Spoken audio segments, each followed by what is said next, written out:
MD drugs विक्री करणाऱ्या 2 drugs पेडलरला अटक करण्यात नाशिक रोड पोलीस ठाण्याच्या गुन्हे शोध पथकाला यश आलंय। पोलीस रेकॉर्डवरील एमडी ड्रग्ज विक्री करणाऱ्या राहुल सोनवणे वय 33 वर्ष तसंच केतन पोले वय 25 वर्ष सर्व राहणार जय भवानी रोड नाशिक रोड यांना बिटको चौकातून अटक करण्यात यश आलंय। त्यांच्याकडून 30 ग्राम वजनाचा अंमली पदार्थ, 2 मोबाईल तसंच 20,000 रुपये रोख असा मुद्देमाल जप्त करण्यात आलाय। पोलीस रेकॉर्डवरील तसंच अंमली पदार्थ विक्री करणारा राहुल संदीप सोनवणे याचा 1 महिन्यांपासून पोलीस शोध घेत होते। संशयिताकडे व्हर्ना कार आहे। तो कारमधून अंमली पदार्थ विक्री करीत असल्याची माहिती पोलिसांना मिळाली। 26 जुलै 2025 रोजी पोलीस फरार आरोपी जॉन केरला यास पोलीस ठाण्यात घेऊन येत होते।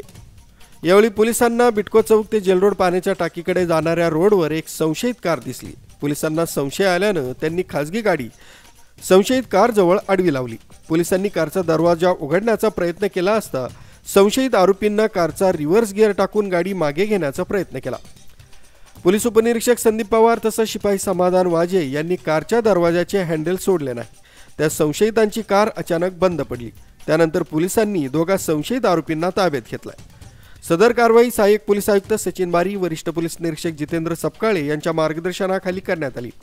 अंमली पदार्थाची विक्री तसंच सेवन होत असल्याचे निदर्शनास आल्यास नाशिक रोड पोलिसांना माहिती द्यावी तसंच संबंधित व्यक्तीची ओळख गोपनीय ठेवली जाईल असं पोलीस उपायुक्त किशोर काळे यांनी यावेळी सांगितलंय।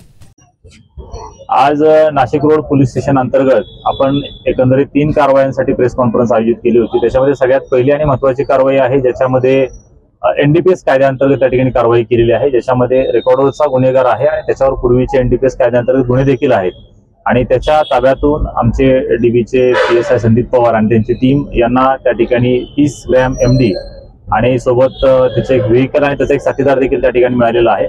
सदरचा एमडी त्याने कुठून आणलेला आहे, कुठून प्रोक्यूर केलेला आहे याच्याबाबत आम्ही सविस्तर तपास देखील त्या ठिकाणी करत आहोत। आरबी न्यूज साठी मलिक शेख, नाशिक।